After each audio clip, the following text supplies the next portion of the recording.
No. It's a problem. You don't speak at all, and then you turn on a microphone and you try to speak, and it sounds like that. You don't remember to clear your throat because you're not good at this, but it's 231 episodes in, and here you are anyway doing the show. That's me. Hello. Hi. What's up? Brad Riter is my name. The show is called Riter Radio for now. Name might change soon. A lot of stuff going on. A lot of things happening. Hi. You've reached me on a day that we're doing a show, which is rare this week. Today show, as you can see here, listen to, we all acknowledge this is happening. So that's yes. And then tomorrow will be yes. And then Wednesday, Thursday will be no. And then Friday is probably no. But there's a chance, there's a maybe on Friday, but I think we take the rest of the week off. So Christmas time is here. It's Christmas Eve, Wednesday, Thursday. The kids are home. They'll be ruining the show at some point already today, I think.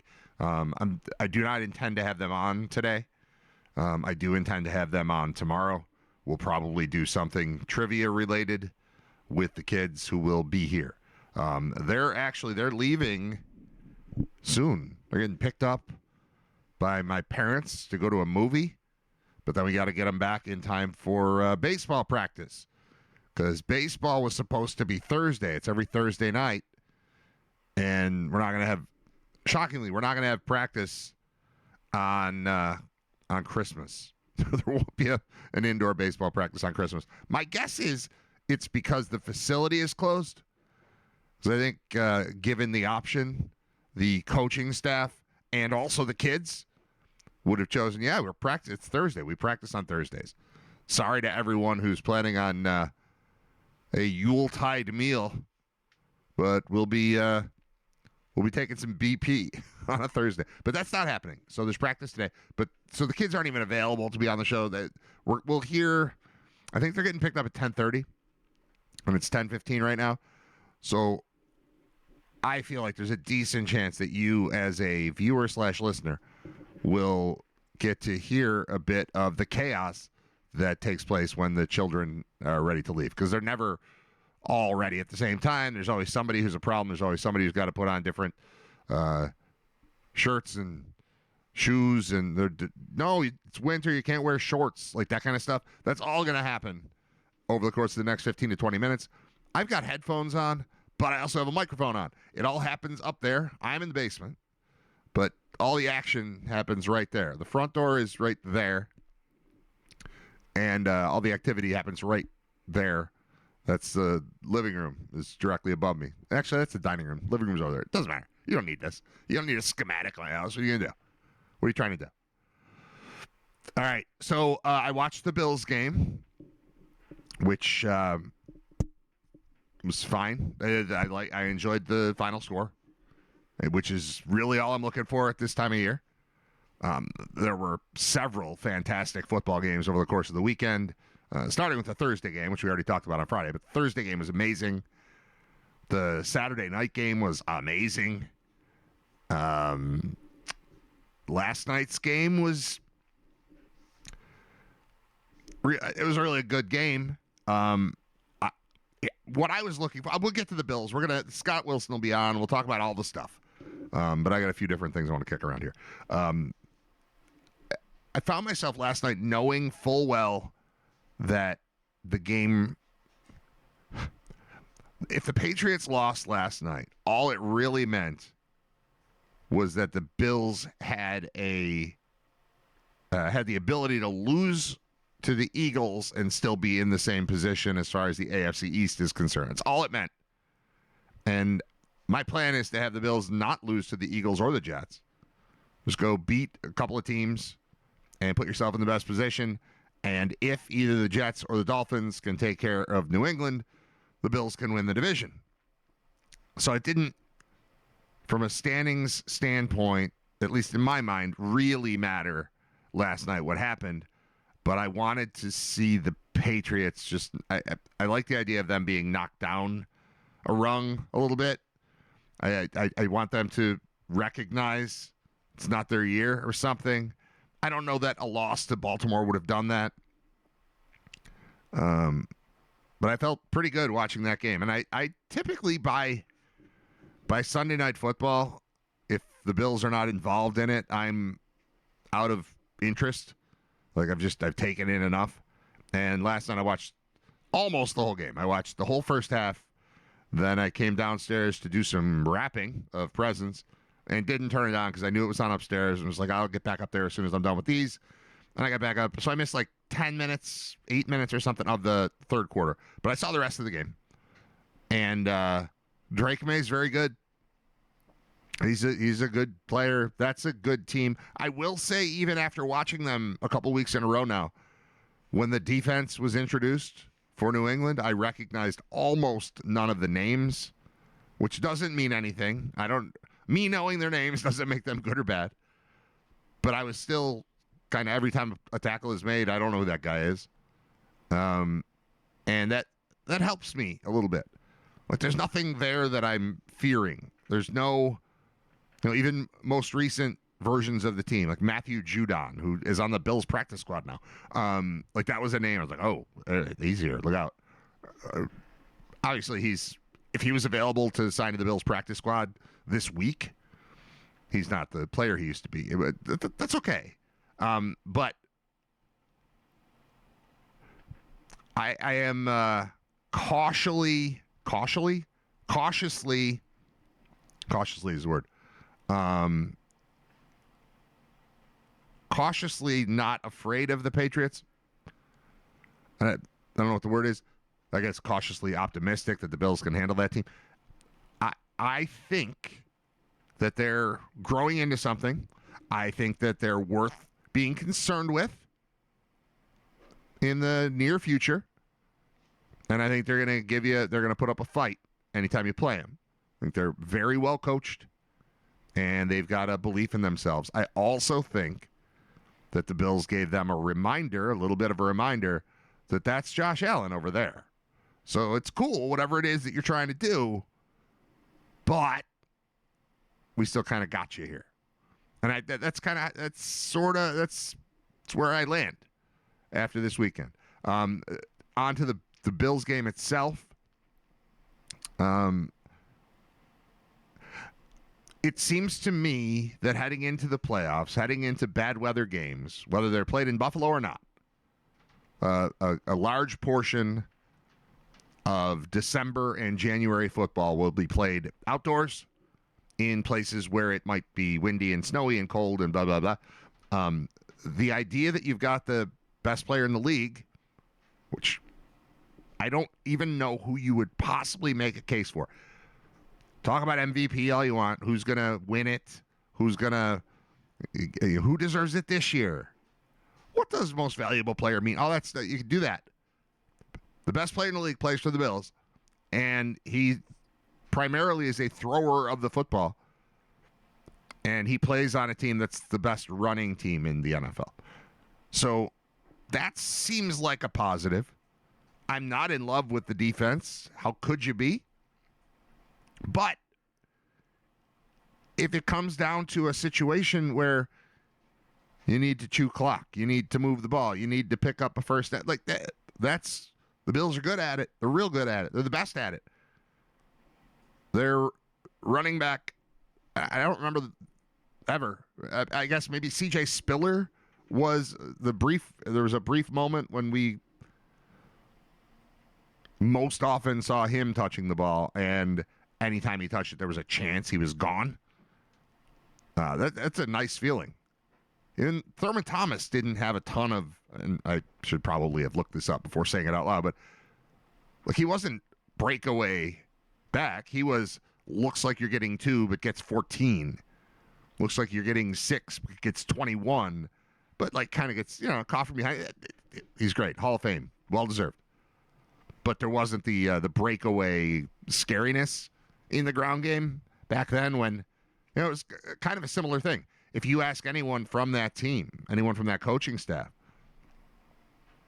yeah, Jim Kelly, Hall of Fame quarterback. But bread and butter was, we can run the ball with Thurman, that counter tray thing that they just destroyed people with. Just running counter plays with the threat of the ball being thrown anywhere. That's kind of where the Bills live right now. There's a threat of the ball going anywhere because of the quarterback, but guess what? The bread and butter, the more consistent punch you're going to take from the Bills is coming on the ground from that guy. So shout out to James Cook, who has been just incredible this year. I was thinking over the weekend about how the team revolves around him to a certain extent. And, again, take it with a grain of salt. If there's a player that the Bills need, it's clearly 17. He's the guy in the league. If they cancel the whole league and start over. 32 out of 32 teams pick him first overall. That's the guy. But they've decided to not build everything around him being the be-all, end-all. It's like, we're going to play football. We're going to pound you. Our O-line's going to run you over. This guy's going to hit seams and take care of you. And by the way, when we need to throw the ball, we got this guy. Oh, and by the way, he's about as good a running back as the running back. That's, kicking sand in your face all over the field. So that's cool. Was the game on the road against the Browns a little tighter than one would have hoped? Yeah, eventually it was. Started out cool. They came out real flat in the second half and just couldn't get anything done, and ended up way tighter than you wanted it to be. But ultimately, coming out with the win and being among, I believe it's 6 teams that still have a chance to be the 1 seed with 2 weeks left in the season in the AFC. You're still one of them. 2 games left, and you could still be the 1. You could still win the division. Got to be a game better than the Pats over the next couple weeks here. They only have AFC East competition, so you need that to kick in. You need a loss there from them. And then, I probably should have looked at this again to confirm. But I believe 2-0 Bills beats 1-1 Pats for the top spot in the division. And depending on what happens with, almost everyone else who's involved in the playoff hunt, the 1 seed is still in play for the Bills too. So I have no complaints. Nothing bad to say about anything that happened over the weekend. Best thing I saw over the weekend, there were some amazing catches. There were some crazy overturned calls and replays, and there was that 2-point conversion thing on Thursday. There was everything that happened between the Bears and Seahawks. There was everything that happened in the Bills game. There was everything that happened in last night's game. Craziness. Best thing I saw the whole weekend in a world of sports where I witnessed a ton of NFL football. I watched literally no college football, so I've got nothing on that. We'll get info on that from Scott Wilson when he checks in around 11 o'clock. He's usually stopping by just around 11 o'clock. I should do that. He's our ice cream man. Best thing I saw in the world of athletics over the course of the weekend, I saw for the first time in my life, live in person, I saw a triple play, a baseball triple play, live, turned by a group of 9-year-olds. Really happened. Very excited about it. Couldn't wait. It's number 1 on my sheet. I've got my little show sheets back. Number 1 thing I wrote down. I wrote it down on Friday. But it's been there. It's just been lingering. Triple play. Line drive. Man on first. Maybe bases loaded. Might have been bases loaded. Might have been first and third. Let's just say first and third. Line drive. Second baseman. Catches the line drive. Chases the runner who was on first back toward first. Tags him out just before getting there. Turns and throws home. Tag applied. Out at the plate. 3 outs. 1 play. 9-year-old kids. They're doing something right with our travel team when they are alert enough to make that kind of play. It was unbelievable. Maybe the best part is they came off the field and multiple kids, I didn't hear it, but I heard it from one of the coaches or one of the other parents, said they came off the field. Yeah, it was one of the coaches. Yeah, we got a triple out. We got a triple out. They didn't even know what to call it. I've never seen it in person in my life. Not at a Major League game, not at a Bison's game, not at a Little League game, not at a Bar League softball game, not at one of my sister's softball games. I've never seen it. Triple play. It all happens so fast. The circumstances have to be so right for that to happen, and they all happen, and then the team has to be able to execute it. And there's no video. Damn it. Typically, most games, we've got the game changer video going, and right after it happened, I asked the coach, I'm like, do we have video? He said no. So it's gone. It's lost to life. But I watched 9-year-olds turn a triple play. Line drive to short, to second. Second baseman catches it, follows a runner back toward first, gets to him 3 feet before the bag, tag, turn, throw to the plate, tag at the plate, out. Out of the game, out of the inning. In a game that they won by a lot. But, my God, triple play. Little League, 9-year-old triple play. It happened. Good job, boys.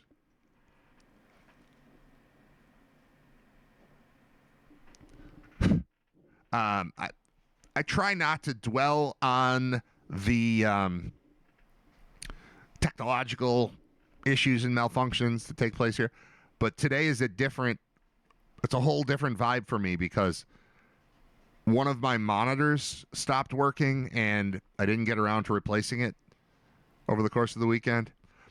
So I don't have enough screens today to be able to typically, all right in front of me is the screen that shows what's happening, the video. I mean, I'm just going to end up not watching. So there might end up being a thing where, like, I'm just not on the screen and I'm missing the chat. I see it right now.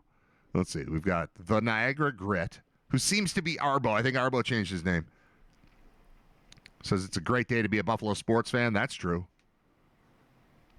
And then we've got 100% they would have from High Meadow Home, which I think is Henry's mom. Again, we had a little conversation with Henry's mom. I saw Henry's mom and Henry's dad over the weekend, and we discussed the conversation we had, which is lay off of Henry's mom. She's in the chat again. It does not give you any right to say anything to her like, hey, look, it's a girl here. Don't. Because Henry's dad will kill you. I talked to him. I gave him clearance for it. Niagara Grit confirms, yes, it's Arbo. See, I can tell. I know your tone of voice, Arbo. I know how this is going. Great day to be a Buffalo sports fan is correct. The Sabres have won 6 games in a row, and the Bills have won 4 games in a row. If you were born on December 9th and also conscious of the sports scene you walked into, if you moved here, I guess born is wrong. My hat's not doing the right thing. There we go. I want you to see the ball on the hat. There we go. If you came out of a coma, there we go. You came out of a coma on December 9th, a mere 13 days ago, you would see that the Buffalo professional sports teams win every single game. The Bills are on a 4-game win streak, but 2 of them happened before the 9th. So maybe you come out of the coma. The first thing you ask is, how'd the Bills do? How are the Bills doing? And somebody told you they've won 2 games in a row. Like, all right, that's good. They're in the thick of the playoff hunt. They're going to make it. They're very, very likely to make the playoffs. They have a reasonable chance to win the division. They've got an outside shot at the 1 seed and getting a bye and closing out Highmark Stadium with the AFC Championship game at home. Like, all of that stuff is still in play. That's what you would have learned coming out of a coma on December 9th. And then be like, how about the Sabres? You're like, we'll see. They've been okay. But then day after day, night after night, it's just win, win, win, win, win, win, win. Win, win, win. Win, win, win. Sorry, I did 1 too many. But 6 straight for them. So it's between the 2 teams, 10 consecutive victories. And, it's good. Oh, it's happening. It's starting. I can tell. Yep, it's 10:31. There we go. I'm starting to hear the noise and the yelling from upstairs because 3 kids getting out of the house at the same time never works the way that you want it to, ever. So if chaos ensues, we'll play music and I'll go shove somebody out the door or put somebody in a trunk or whatever I have to do, whatever it takes to make sure that this all happens. They're going to see Zootopia 2, which I would like to see. Not in I'm going to a theater type of way, but when it comes around to being available at home, I will watch Zootopia 2 because Zootopia 1 was great, and I'm not even Chinese. The movie is massive in China, and it's big and okay. It was the box office leader for 3 straight weeks. I think it lost to the new Avatar movie this weekend. That one makes no sense to me. Along the lines of movies, I talked on Friday about my movie plan, and I did it. I watched Medea's Destination Wedding. I did that last night when football was over. I couldn't wait for football to be over so that I could resume actually watching Medea's Destination Wedding. I learned last week that movie is set in the Atlantis Resort in the Bahamas, which is a place that I've been twice. And I assigned it to Scott Wilson. Said, I'm going to watch this movie over the weekend. He said, I think I can do it. I texted him late last night, like almost 1 o'clock, and said, I just finished the movie and I've got many thoughts on it. And then this morning he replied, because you text somebody at 12:45 a.m. It's unlikely to get a response. I always feel safe texting Scott. It doesn't matter what time. But he had a run-in with his wife. It was like 1:30 in the morning where his phone went off and it woke her up, but not him. She's like, who the hell's texting you? He's like, I just assumed Brad, probably Brad. It's Brad. It was me. Watch a movie. And like, I have the function on my phone where I can delay it. And I do that a lot of times. If I'm talking to someone, I don't want to say more important to Scott, but somebody I know less well, or someone that I don't just talk to all the time, I would put a little timer on it. So yeah, I thought of this at 1:30 a.m., but you're probably not up. And even if you are, you're not expecting a text right now. Nobody wants to have a conversation at that time of night. So I'll just set it to send at 8 o'clock in the morning or something. But with Scott, I don't do that. So I texted him at 12:45 or something, and I got a reply this morning that said, oh, no, I forgot. Let me see if he... there is a chance. I didn't actually read the whole thing. I just saw it early. Yeah, I totally forgot. Oh, there was a part of me that thought sending that last night, he'd wake up and be like, oh, I forgot. I guess I'll watch it now. There's a chance. Knowing Scott, like, yeah, no, I hadn't seen it until this morning, and now I'm watching it before I come on. So I gave him ample lead time, but he's probably just got to work. You can't just watch Medea's Destination Wedding when you're at work if you want to remain employed anyway. So there's a chance he didn't see it. So at some point we'll talk about the Medea movie. It's the first Medea movie I've ever seen. It was not made for me. I can say that. It's very clearly not made for me. It's wild. There's a whole different world that these Medea films seem to exist in. Just unrelated to the rest of society or the cinematic, like, the universe is the wrong word, but like it's like a different thing. It's a different category of everything. Also, I enjoyed it, but it was very different. It ended, and I found myself saying out loud, maybe I'm going to watch every Medea movie. I might. That might be a thing. Would me watching a Medea movie and doing a podcast about each one be the same thing as, like, when I watch a YouTube video where it's like, this black guy listens to Tool for the first time? And then, Danny Carey does something crazy, and there's just a guy that's like, damn! Like, it's just the whole, the culture, there's a divide that it's funny to expose on YouTube. But I feel like that would be kind of the same thing. Just old white guy watches Medea movies. There's something to that. There's something there. I'm always trying to get an angle here. I like doing the show. I like the Riter Radio thing. Just live, a lot of sports, but a lot of entertainment and just kind of what's going on in my life. I like doing it, but I also intend to I'm always trying to hone in on like a specific, what's the podcast I could do that would be different? You know, because I'm very capable of doing this. And, you know, if you're tuned in, you're like, oh, yeah, you've been doing it for a while. You can handle it. Most podcasts and shows that I watch and listen to, like, I could do that, or I could do a better version of that. That's how I feel. But I'm always, the market is so saturated in the podcast world, you need like a specific angle. And being old and white and watching Medea movies like they're Goodfellas, to me, might be interesting. I don't know. I've only seen one. And I only watched it because it took place largely in a resort that I've been to twice. I've been there for, 10, 11 days now. Over the course of 2 trips. Once 6 years ago, once last year.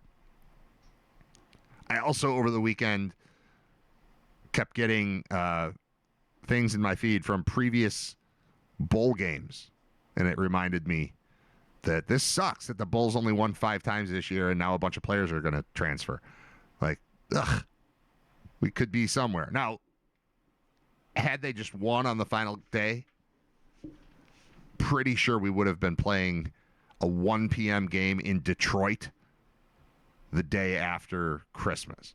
And that would have been less than ideal. So that loss, I'm okay with skipping that. But the rest of the trips, it's funny because we strive for Detroit because that's where the MAC championship game is. And I always want the Bulls to go to Detroit.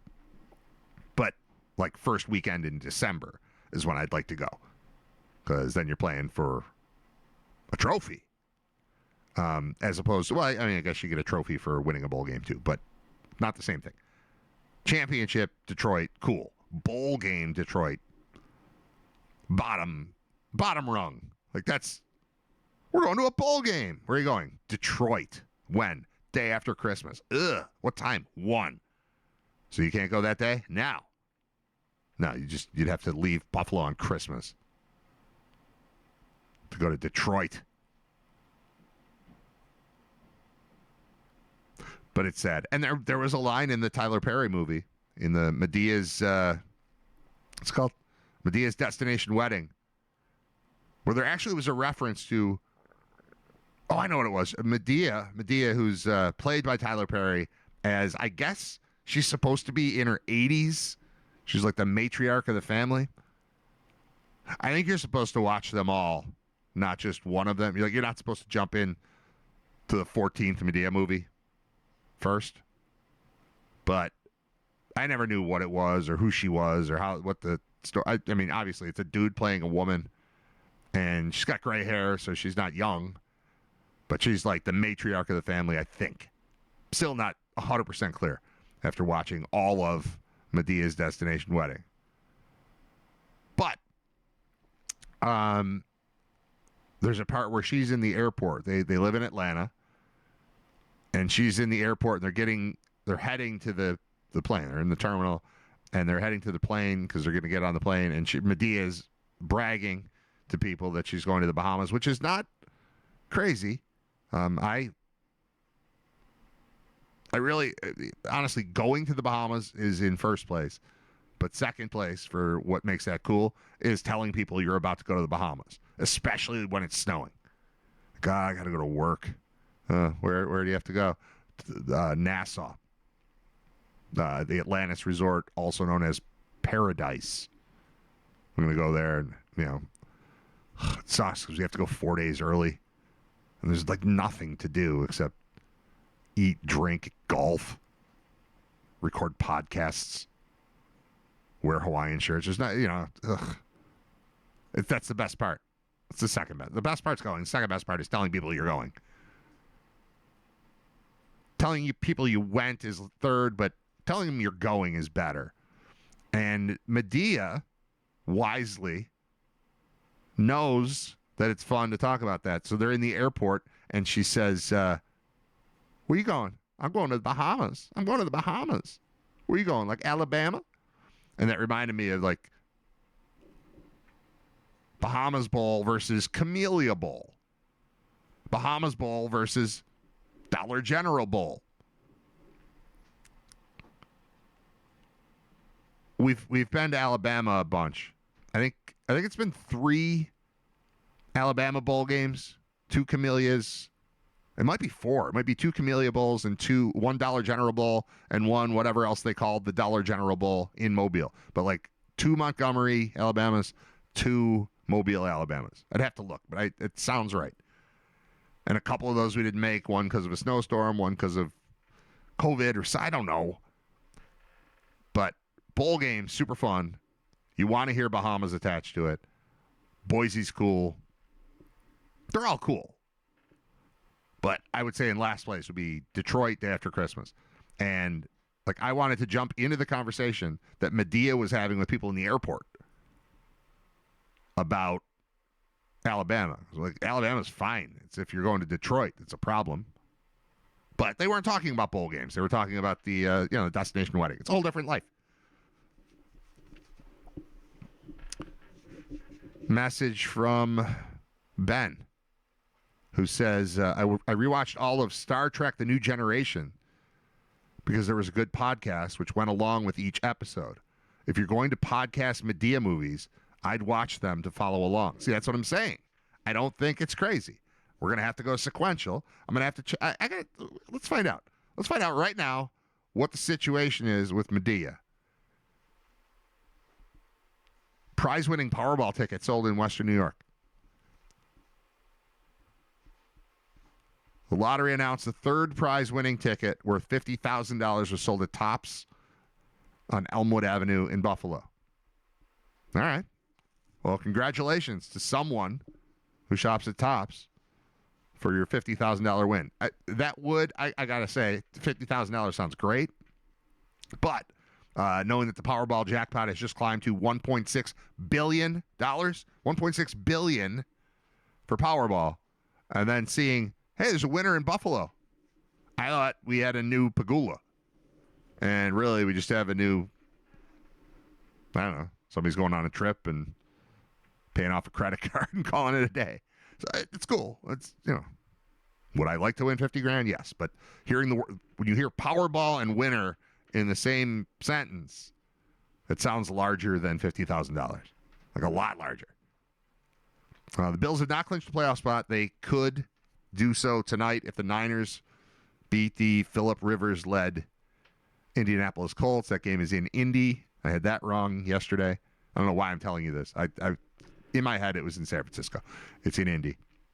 But that is tonight. Niners 10-4, Colts 8-6. If the Colts lose, it puts a bunch of teams into the playoffs. I think it's Denver and New England that have clinched playoff spots. And everyone else is just kind of waiting on this. They're waiting on, if the Raiders had finished things against Houston yesterday, the Bills would be already in the playoffs. I'm going to get to the Medea thing. Hang on. The playoff picture, there's a new ESPN version of the playoff picture that shows percentage chance of making the playoffs, percentage chance of winning the division, and percentage chance to earn the 1 seed. Right now, there are still 6 teams with a chance to be the 1 seed, including the Texans. They have a 0.1% chance. I don't believe in the numbers necessarily, like the percentages. It matters who's actually good. I don't know what goes into the formula. I just don't trust numbers like this. But it's got the Broncos and Patriots with the best chance of being the 1 seed. That makes sense. Jaguars have a shot. Bills have a shot. Chargers have a shot. Texans 0.1%. It shows the Bills as 4.1%. That I don't buy that. I'm sure that there is a mathematical formula. They didn't make up the numbers, but they're not numbers that I can like wholeheartedly believe in. Like it says the Bills have a 20.9% chance to win the division. But really, they need to win 2 games. They need the Patriots to lose a game.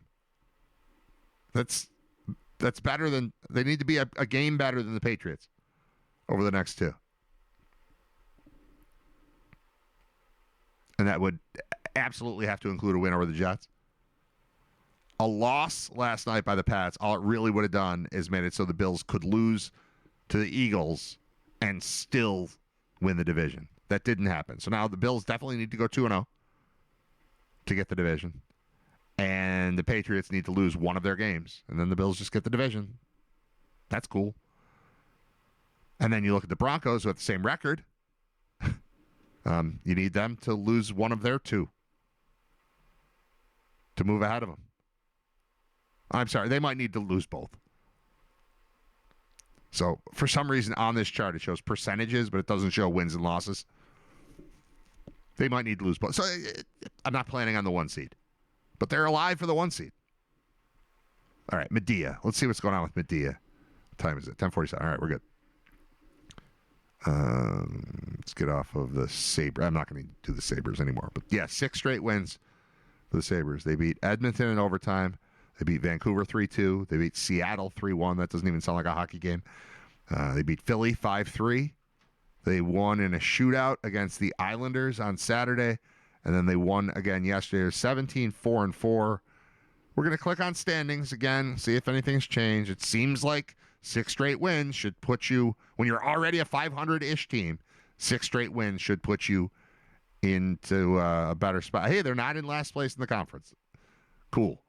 But again, my problem with the NHL standings, the last place team has earned 35 points in 35 games. There's something totally wrong there. That's a 500 record. That should be in the middle. The NHL and I are having a major math problem.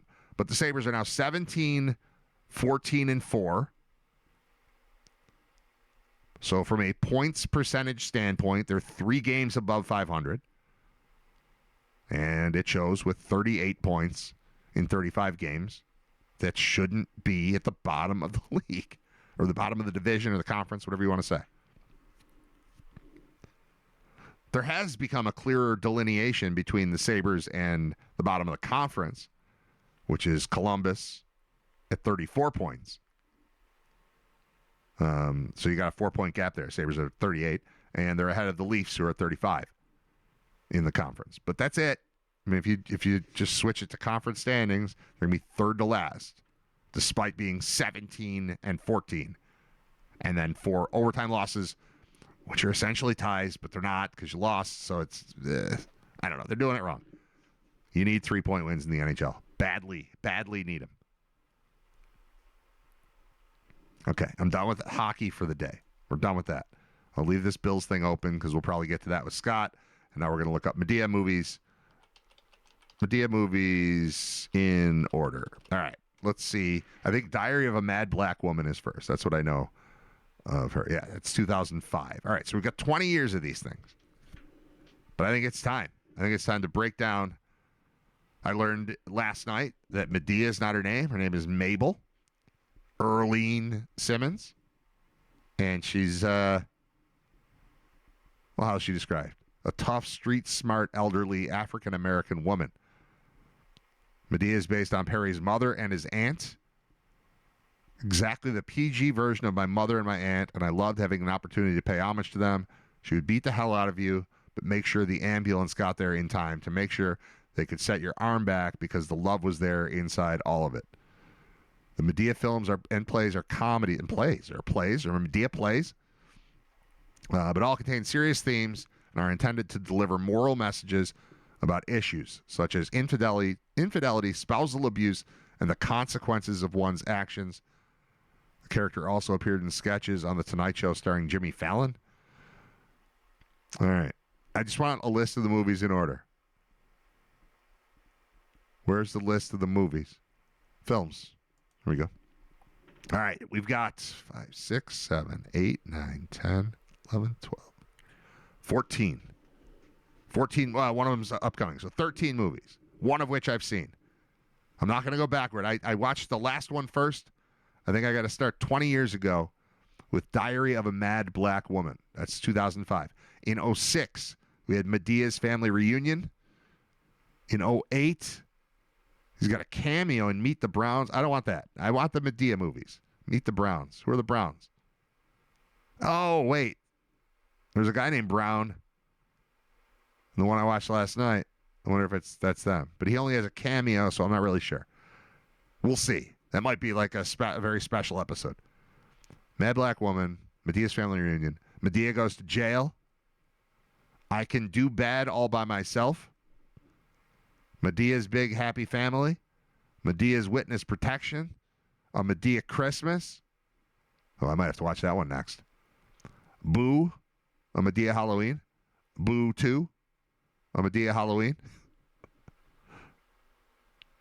A Medea Family Funeral. A Medea Homecoming. Medea's Destination Wedding. And then Joe's College Road Trip cameo, TBA. There's also an animated film called Medea's Tough Love. There's also a TV series called House of Pain. Just as guest appearances. So Medea was showing up on that. Here's what's up with Meet the Browns.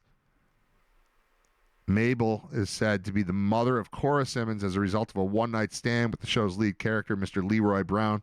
She's an unseen character throughout the series. All right, so we don't need to watch that. There's a show called Love Thy Neighbor. Medea made a special guest appearance in the Oprah Winfrey Network comedy series Love Thy Neighbor. Episode titled Medea's Pressure Is Up aired as part of the third season. He/she's been involved in Tonight Show. There's a commercial for BET. Tyler Perry explained the streaming service to Medea and Joe at the same time when they were arguing on what to watch on TV. All right, there's a whole chart here of the characters and who plays them in all of these movies and shows. Tyler Perry plays a lot of the characters. He also plays himself.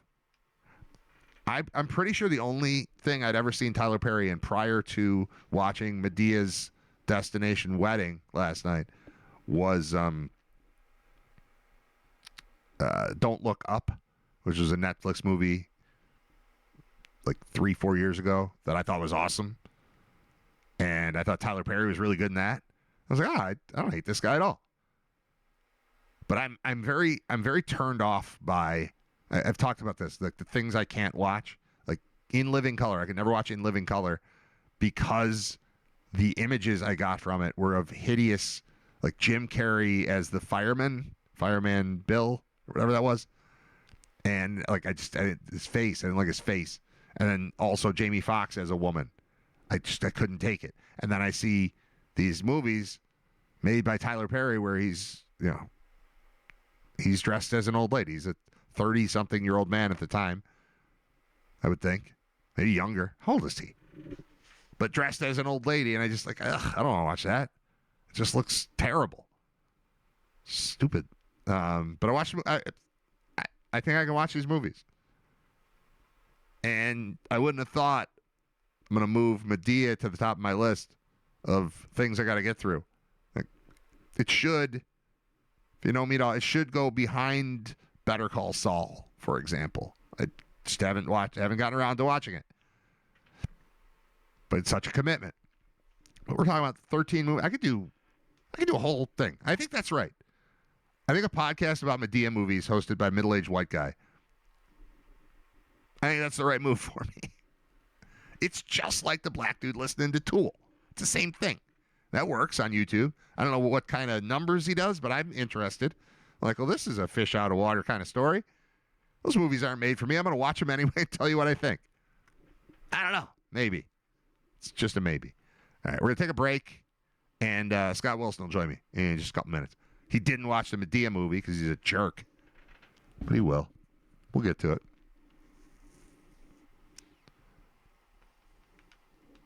So I'm one screen short, so if it seems like I'm a little off and distracted and confused, I am.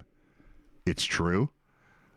Because as I'm, like, typically I've got, the what's happening on camera is right in front of me, and I've got to switch all the scenes, and, like, I'm the director of the show. And that's the screen where I'm the director is there. And then I'm in charge of the audio stuff. That goes over there. That's on the screen on the right.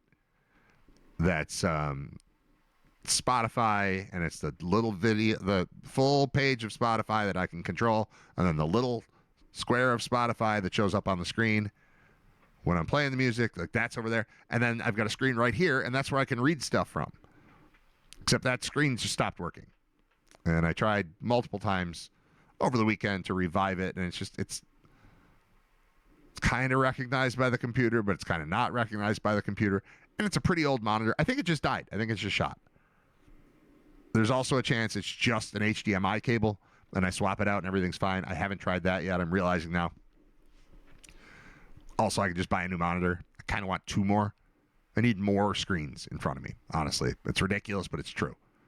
I don't know if I'm equipped to handle two more screens or one more in addition to replacing this one. I don't know if equipment-wise and port-wise I've got that. But I definitely could use one more screen. It would be very helpful. It would leave me with 4 monitors.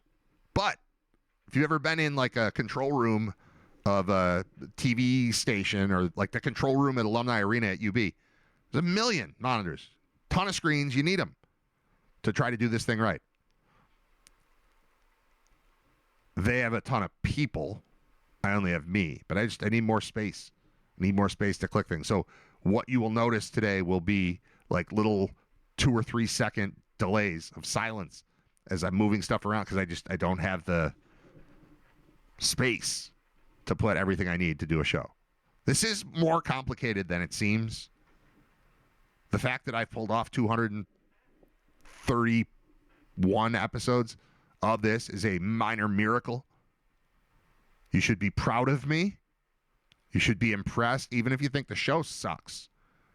All the stuff that goes into putting this together is crazy, and it's just me. I have help from friends, like, Scott is on twice a week for an hour, usually. Very helpful. Bob comes on every week.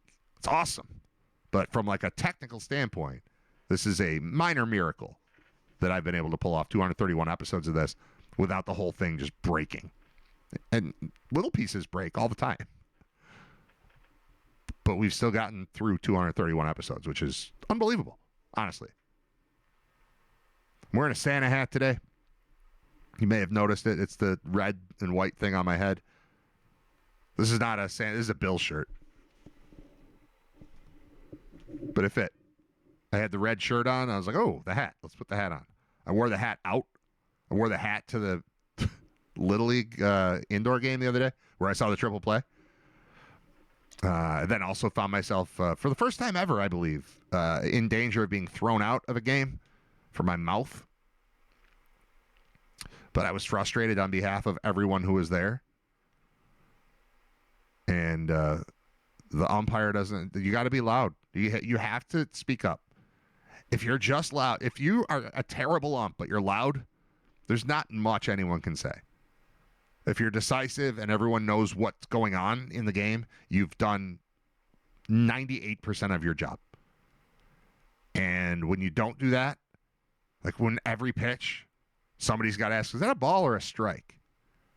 And then the kid gets sick of answering the question. So then he's like mad at you, but really everyone's mad at him.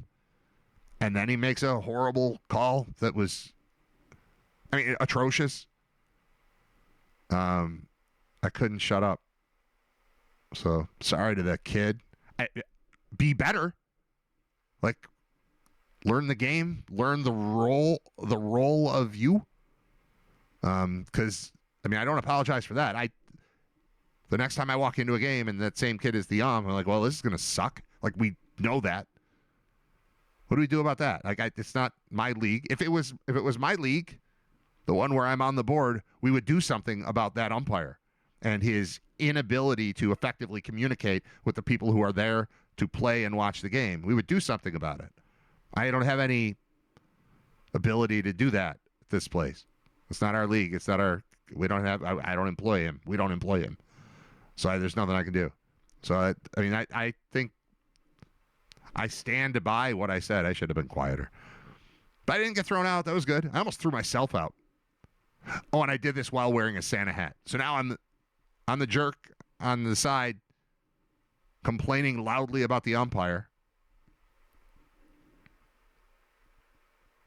And I'm wearing a Santa hat.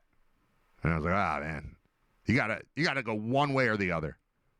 Be obnoxious, with your actions or be obnoxious with your hat. You can't do the same. They both at the same time. It really makes you look like a jerk. So I look like a jerk in a Santa hat. I was right, but being right doesn't necessarily translate to making you cool. So, that happened. Whatever. All right, we're going to move on. Can we do music here, or is it... Are we done with the ads? It's what I did there. This is a courtesy to you. Instead of just hitting play and you sitting through the ads, I played the ads with the audio down so you didn't have to listen to it and waited through it. And I think now we can just play regular music without ads. We'll get through like 3 songs. And then Scott will join us. And now there we are. It's me in a Santa hat and cartoon Scott. Scott looks the same every time we have him on. He looks exactly the same. Got to mix it up. Mix in a meat raffle pork loin photo or something. I don't know. What's up? Hey, Scott. Speaking of which, yeah. Last night's dinner was some of the pork chops from that pork loin that I won. Still going. Well, I mean, that's easily a month ago that you won that stuff. It was delicious. Yeah, I'm sure. Did you? Awesome. So what'd you end up? So you won ribeye steaks. I won 2 bone-in ribeye steaks. And then I in the first half. Yeah. And then I closed out the afternoon, or the evening, I should say. It was a night game with a full pork loin. Massive pork loin. Massive boneless pork loin. Yeah. Yeah. Which you? I've still got 4 or 5 chops left. Really? How'd you cook the chops? Just grilled them. Grill outdoors? Yeah. Wow. Good for you. Just grilled them up. All right. You know, nothing crazy. They good? They were delicious. They've got, it's got a really nice thick layer of fat on there that adds to the flavor. It's delicious. Yeah. It's not. They weren't quite the level of Montgomery Inn, but sure, still pretty good. Do you have Montgomery Inn barbecue sauce? I'm out of it. I've got my fingers crossed that it'll show up under the Christmas tree, because my wife knows how much I like that stuff and tends to find it around this time of year. But I've been dry Montgomery Inn sauce because we haven't been there in a couple of years, and it hasn't been Christmas in a while. But it's coming, man. We're 3 days away. I haven't had. Well, I've had it. I've had it when we go. But you don't have it in stock. I'll usually buy it, but yeah. Huh? All right. Well, I think that's crazy. Should be some. Maybe I'll throw that in. Maybe I'll tell the wife to get on that. Yeah. And I will verify your story about your text messages. I have been questioned. About me texting you in the middle of the night? Yes. Yeah. Where it's one of those things where we have a thing going on where she'll be on call or I'll be on call, and eventually at some point somebody actually calls and you have to take the call. And then afterwards it's kind of like a thing back and forth where I'll be like, who is that? Who are you talking to? Kind of an accusatory tone, like, yeah, are you screwing around on me? Yeah. And we were going back and forth, and then I have my phone on a charger, but it's like out of reach, so that when the alarm goes off in the morning, I have to physically get up to turn it off. Yeah. That's a good move. So then it kind of became a thing where the fun questions turned into, who is actually texting you at 1:30? Yeah. 1:30 in the morning. Yeah. And I was like, it's Brad. I talked to like 2 people in my life. It's Brad. I know it's Brad. It's always me. It's always Brad. Should I stop? No. Okay. No. I don't care what you think. As cell That's phones, what marriage is. Right. Yeah, just not caring.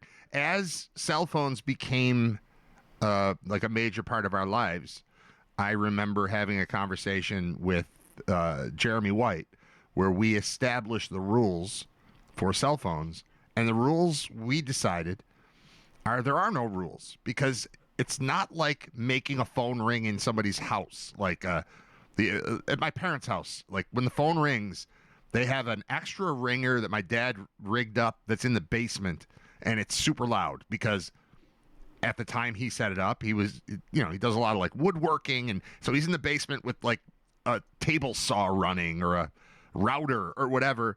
And before they had cell phones, if the phone rang, you had to go to the kitchen to get the phone.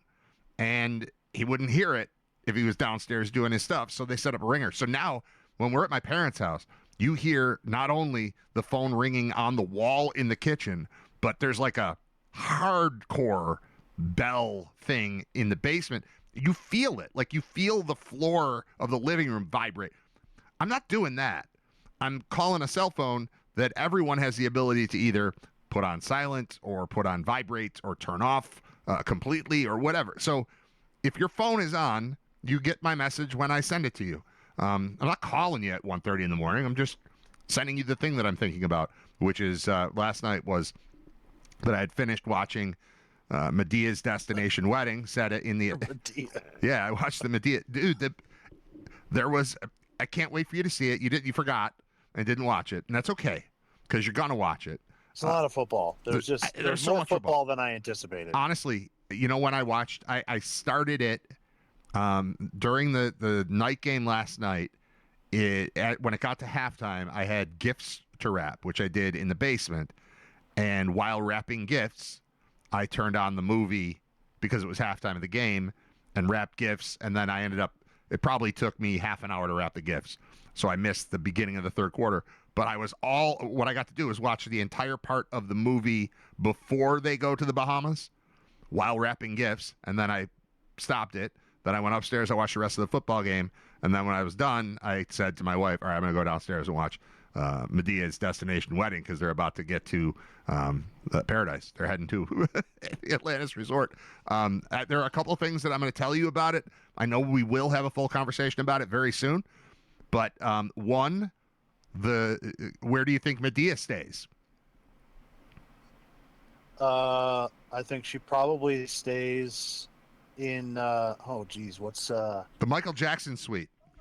Oh, come on. The Michael Jackson. Okay. Well, they don't mention the Michael Jackson thing, but we know that it's the Michael Jackson thing. But there's like oh baby, this room is so, this whole thing, and it's clearly they pan out. She's looking out the window. They pan out, and it's the bridge between the two towers in the part where we stayed. So there's that. There's a shot. They of course go to the buffet. There's a shot in the buffet, and I'm looking at it going, if you just go right over there, that's where the Seafood Newburgh is. Like I know where that is. They use the slide. I believe it's called the Leap of Faith, the water slide. They didn't show the part where the sharks are in the water around you when you go through the slide, but they that was there. It all happens, man. It's all there. I wanted Shake Shack to be involved. It was not. I also started wondering, this movie just came out in 2025. I meant to look up, when did they shoot it? Like, they could have been shooting it while we were there or right around the time we were there for a movie that came out this year. So I don't know. There's a lot. There's a lot to process. There's the Bahamas part of it, but then there's also just the culture shock of, like, you've been making these for 20 years, and this is what you've been pumping into predominantly black people. Because it's 20 years. The first one came out in 2005, and I had seen none of it until now. And it's like, oh, there's a whole different kind of conversation that's going on in society, and I'm not a part of it, which made me want to watch all of them. So I think I'm going to probably end up doing that. We'll see. If you want to go along for the ride, you definitely have to watch this one because we have to talk about it. And then see if you want to go for the ride, because I am not opposed to doing old white guys watch Medea movies as a podcast. Yeah, no, that could be something. That could be dangerous, but it could be something. What's dangerous? It's not dangerous. No, I have seen the first one. Oh, you have? The first one is a real movie, and then I haven't seen any of the other ones, but just from seeing some of the trailers, it seems to go down a pretty slippery slope, fairly fast. Yeah, well, I don't know where it started, but I know where it is right now, and it's crazy. Yeah. But I'm in. I think I'm in. I'm definitely in on having the Atlantis Bahamas one. Yeah. The Atlantis Resort, Medea. All right. Now I'll ask you this: are there constant callbacks to other movies? I don't know. I can't tell. I don't. That's what I'm wondering, if each one is kind of self-contained. Well, it would have helped Um, if I understood the relationships between the people better, like who is whose parent, and like I mean the main characters. It was clearly outlined like who is who, but I mean it's an army of people that are like making up every scene. They're on a plane to the Bahamas, and I feel like I'm supposed to know who everybody is and how they all relate to each other, and I don't. So like, who's Brown? He just seems to be a friend, but he might. I don't know. There's a whole movie called Meet the Browns or something that maybe they're neighbors. I don't know. So there might be callbacks that I just don't get. I'm not sure. It was enjoyable nonetheless. well, I'll either watch it way, again. we're gonna find out. Yeah, we're gonna get there for sure. Yeah, we'll do it. All right. So you didn't watch Medea because you were watching football. I guess we start with the Bills. Win's a win in December, I guess is what we would say. They just aside from kind of the offense going dark in the second half, everything was fine, and they held on, and it was okay. But it had the makings of what it was supposed to be. At 20-10, it was fine. Honestly, at 20-10, they get the ball back with like, I don't know, around 2 minutes left in the second quarter, and I'm like, well, it's going to be either 23-10 or 27-10 when this thing ends, because the Bills with the ball with 2 minutes against the Browns are going to score. And then they had one of their worst drives of all time where they just were backing up. It was awful. And so they luckily get out of that without Cleveland scoring somehow. And then nothing on offense, but I don't think I really cared. It was just kind of get this one, as Bulldog would say, in the garage. Like, just put the thing in the garage and let's move on. So I'll just take the win is kind of where I land. I'm a little bit surprised that they went for the touchdown late there in the fourth quarter on the Dawson Knox drop in the end zone. Yeah. I think that was no belief in the kicker, I think, right? That's part of it.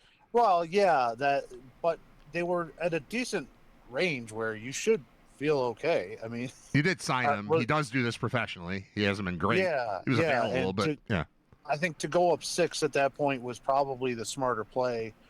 But I also think there was an element to that decision making that the Bills were not at all worried about Cleveland's offense.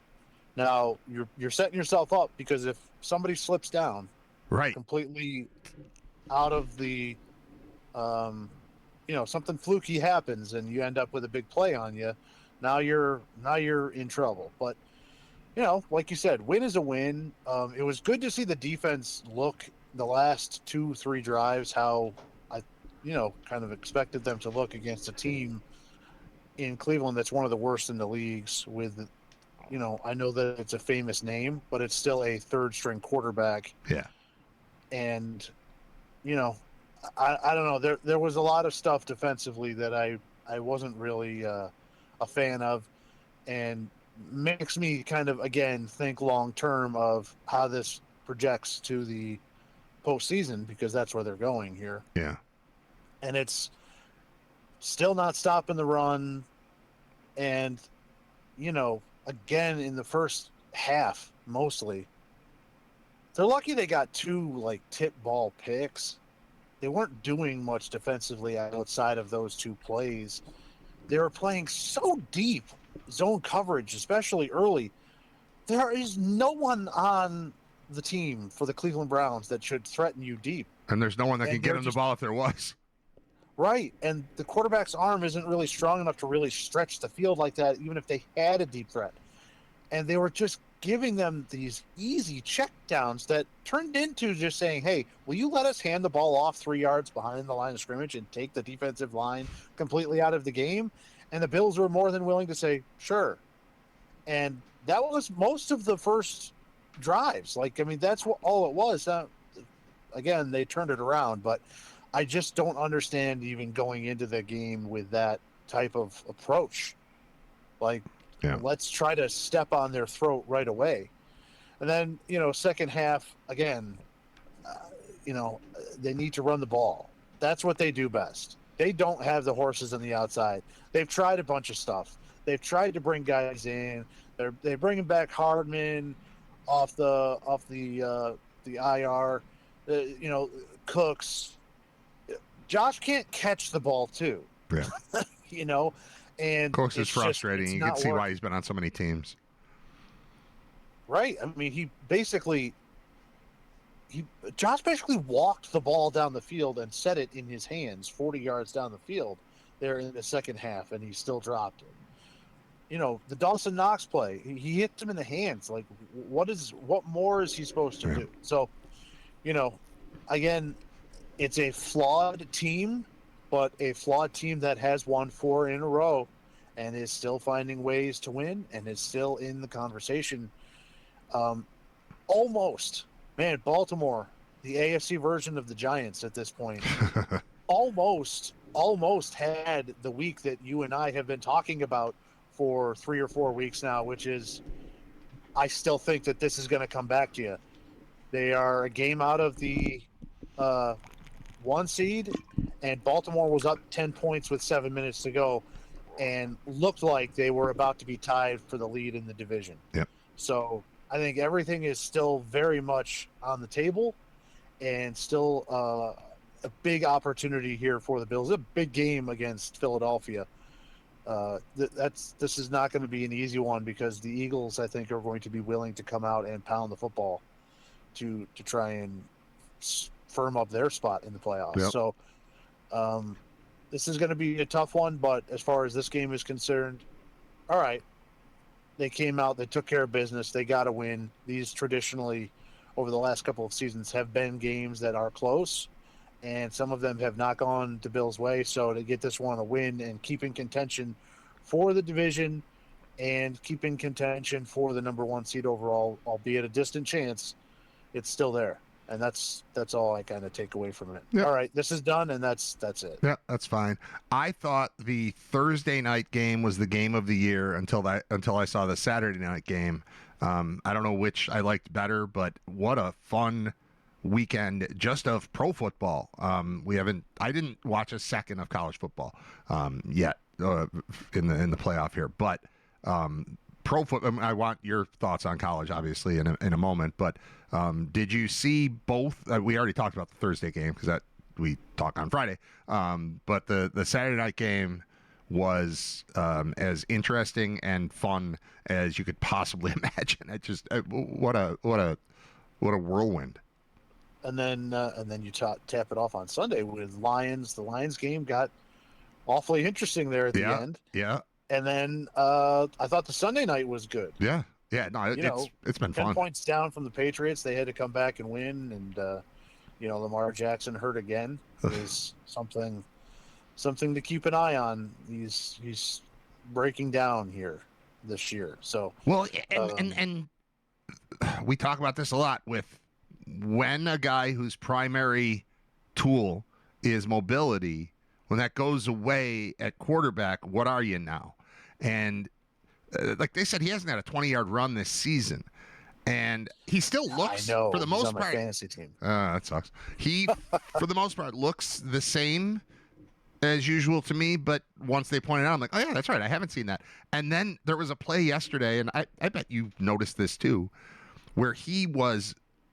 I mean, he looked every bit like himself, moving in the pocket, and got himself to like 3 different spots to try to create an available throwing lane, but easily could have just taken off and just didn't. Like, his unwillingness to do that that makes him a very different player, and that makes them a very different team. Yeah, we saw 12 games of it this year in person. Yeah. Of a very similar situation. That's a good point.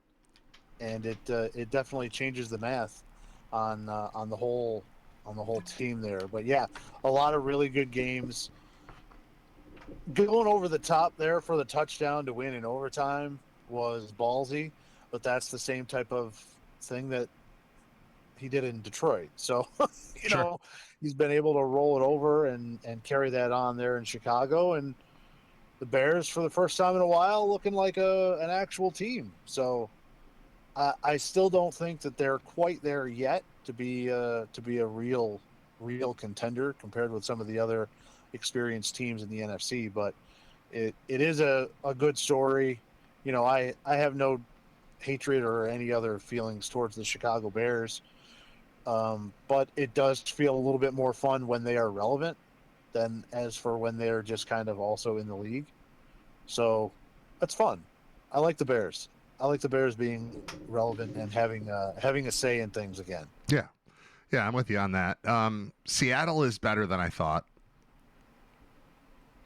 A little bit. Yeah, they're a little bit better than I thought. They still should have lost. And I still have no belief in the quarterback when the rubber's going to meet the road here. So, Yeah. They're better than I thought, but no, I think that's the same. I'm in the same place. Because I think about them and I think about the quarterback, and then I go, never mind. But I think Smith and Jigba is great. Yeah. And I think he's kind of when we talk about that like elite group of wide receivers, he absolutely deserves to be in that conversation because he's having a great year and he's kind of flown under the radar because they're way out there in Seattle and they wear the weird jerseys. And everything. Yeah. What about Jacksonville? What am I supposed to think of Jacksonville? I saw something today. I think Orlovsky called Trevor Lawrence the most improved player in the NFL or something. And like, do I have to consider that, or is he still just Trevor Lawrence who, while he was worshipped and thought of in some circles as the best quarterback prospect since John Elway heading into the NFL draft? And I was like, are you serious? I don't see that at all.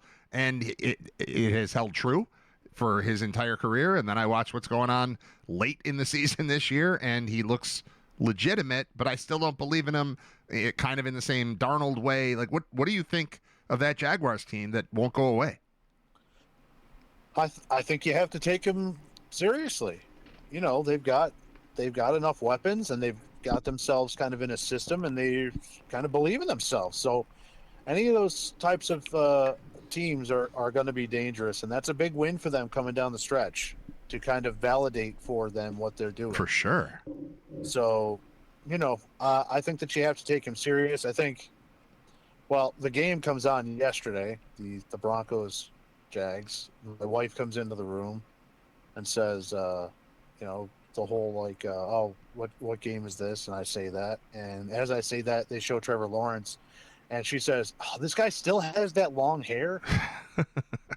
And that's kind of a simplified version of where I've been for the last 4 years on Trevor Lawrence. Like, oh yeah, he still has the long hair. He's still going with the sunshine look from Remember the Titans. Okay. Capri cool. pants. Yeah. Okay. All right. So what else is going on in the NFL? And I think that you have to take him seriously. I think one other thing to factor in this is that really for the first time in his career at this stage of the season, other than the year that they went to the playoffs, he's healthy right now. He's had, a couple of years where there were concussions that took him out. He had a couple of banged up lower body injuries. So, I think that's another thing to factor in is he can move, he can run a little bit. He's not nearly the running weapon that a Josh or a Lamar or something like that is, but he can move enough to make it annoying and hurt you. And for the first time in a while, he looks healthy. So, they got a little bit of a running game. They've got enough pieces on the outside to kind of piece it together and made it nice. Didn't they brought in Jacoby Myers, I believe, at the trade deadline this year, and he has worked out really nicely. So, we'll see.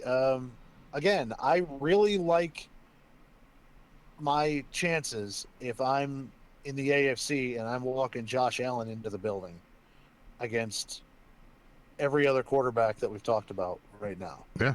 Yeah. I think the interesting thing to think about is the pressure on Josh Allen this year with no Lamar, no Mahomes is going to be big. It's going to be big. Yeah. No Burrow. He's the guy. He is going to be the guy in this playoffs. So we'll see how that materializes. Yeah, you know, there's a lot there. It's very different. It's a very different vibe right now. Very interesting. 6 teams still could be the 1 seed with 2 weeks up. 6 teams could still be the 1 seed in the AFC, which is crazy. And the Bills are one of them. I don't expect that. I think the division is very much in reach. I think the 1 seed would be that's like crazy scenario, but you never know, man. I don't fully believe in anyone. No one fully scares me. You could just kind of take the top 7 and randomize it, and that would be fine. Like, oh, what did we draw? Like a fantasy draft. You know, like, oh, I'm picking 6th this year. No, not based on who should be where. It's just there are going to be 7 teams in the playoffs, and somebody's going to emerge. There are going to be 7 teams on the other side, and somebody's going to emerge. I don't know, but I'll take my chances with. I think the best player in the league. So I don't know. It's kind of where I am. Have you ever seen a triple play in person? Baseball. Switching to baseball. We're going to get to college football. Have you ever seen a triple play in person? Because I had not, and I watched one the other night, pulled off by 9-year-olds, and it was one of the most incredible things I've ever seen live. I'm trying to think. I don't think I have. Yeah. Yeah, I don't think I have. It happens so fast, and like even if you're in the moment, like you've seen this, especially in little league games where they'll like turn a double play for 4 outs. Like nobody really knows what's going on. Like that happens a lot. And this was like they just got 3. Did they need 3? Yeah, they did need. That was a trip. The inning's over. What just happened? There were 2 men on and no outs, and now 1 pitch later, the inning is over. It was insane. It was a line drive to second base. Kid catches the line drive. The kid who was on first is trying to get back to first. The second baseman chases him down, tags him rather than throwing, and then turns and fires home for a kid who was tagging up for third, and the catcher puts the tag on, and it's done. Like it was unbelievable, and these kids are 9. It was awesome. So that's like a 4-2 triple play. Yeah, it was line. Yeah, 4. So it's not even like multiple people touching the ball. That's just 2 guys. Yeah, and I had That's even rarer. I had the scorebook, not Game Changer, but the scorebook, and already like the pencil wasn't super sharp, so I couldn't write very as small as I would like to and as neatly as I would like to. And then all of a sudden I'm like, whoa, what do I have to do here? So I ended up just writing a 4 and a circle on the batter, and then I wrote a 4 and a circle because I don't know how to write like tagged out on the runner, and then it was a 4-2 on the kid that was on third base. But I had to deal with the scorebook aspect of it. That was a little rough, a little challenge in my life. Wow. Yeah. Well, it's much easier in the Game Changer situation. It's just a couple of clicks. Well, a couple clicks until you get something wrong. When there's a mistake in Game Changer, I might as well die. Like to try to go back because the action doesn't stop. Like you can't say, all right, everyone who's playing this game, hold on. This guy is having trouble with the phone over here. You can't make him pause. So once you're behind, you're dead. At least on paper, you can figure it out. But if you get lost in Game Changer, it's life altering. It sucks. Yeah, no, I can see that because I used to have to keep the Game Changer app while also coaching a base. That's no good. Yeah, it was difficult, but it was done. Yeah. All right, college football. You watched. I didn't. I did. What did I miss? Well, first of all, big comeback by Alabama at Oklahoma. Sooners up 17-0. Looks like, wow, Bama's just going to get run out of here. And slowly but surely, they found their way back. They ended up winning the game, and they're going to move on to the Rose Bowl to face Indiana. For me, the most attention of the weekend was going to be on the thing that you and I talked about before, which is this year, 2 group of 5 teams get into the playoff. There's a little bit of bitching and moaning from some of the other people. And I said, and I still mean this, if you have a problem with the group of 5, you don't like college football, you like the NFL, but also watch football on Saturday. Yeah. And I still follow along with that. And it's just, Tulane lost, so did James Madison, as expected. And just hearing well, this is ridiculous. They shouldn't have They been there. shouldn't. Yeah. They shouldn't have been there. It shouldn't be like this. But it really sticks in my craw because it's absolutely ridiculous and false. So I really did a little bit of digging on this. Teams that have lost by 31 or more points in the college football playoff: Florida State, Michigan State, Oklahoma, Ohio State, and Tulane. There's only one Group of 5 team in there. Only one. And if you actually watch the game, Tulane moved the ball a lot. And so did James Madison. James Madison had a ton of yards in that game. The difference was when they had the opportunity early in the game, they couldn't get the ball in the end zone. That was the difference. If Tulane had been able to score on their first 2 drives when they drove down, instead of it being a field goal and a pick inside the 10, that's a much different feeling game. Sure. But they weren't. So to make it seem like, that it was a game that was a 30-point difference, but it really wasn't. If you watched it in the first half, Tulane hung around and asked some questions and caused some problems. They didn't have any answer for Ole Miss defensively. Yes, but to make it seem like it's just a Group of 5, this happens all the time. This happened all the time and routinely when we were just in 4 teams. Whoever the 4th team was when it was just 4 teams was usually getting their behinds blown away. So to make it seem like this is a Group of 5 thing is utterly ridiculous. How about the fact that Texas A&M scored 3 points against like the 5th best team in the ACC? At home? Did they deserve to go? Did they deserve to be in the college football playoff? I guess not, right? I mean, they were just terrible. They didn't even score a touchdown. Did I hear any complaints? It's funny, last year when Tennessee went to Ohio State and was down 42-10, I didn't hear anybody saying that Tennessee should join the Sun Belt and just leave. Because this is what happens. Sometimes teams play other teams and they lose by a bunch. It has no direct correlation to whether or not they should have been in the playoffs. The Oakland Raiders went and lost by 53 points? 48. 48 points. Should they have not been in the playoffs that year? No, they should have had Bo Jackson. They earned their right. They should have had Bo Jackson. Games. They earned the right to be there. They played the right, and then they ran it, and they had a bad day, and they lost against a better team. That's what happens. That's what football is sometimes. But to say that an entire group of teams that exists on the same level, under the same rules, should not even have a chance to play for the championship of that division is asinine. It's completely ridiculous. And I hate also hearing how, all these teams they're so, the Group of 5 teams, they've got no talent, and it's they have no business being in these games against these teams. Funny, in a couple of weeks when the portal opens, I'm going to see an awful lot of our guys from Group of 5 teams end up on Power 5 teams. Yeah. Indiana's the number 1 team in the country. Most of their roster is from James Madison. It's just asinine. Tulane shouldn't have been there. They had no business being there. They were completely overmatched and overmanned and didn't deserve to be there. And they're not capable opponents. Well, I'm sorry, their head coach is capable to lead the Florida Gators in a couple of weeks. Right.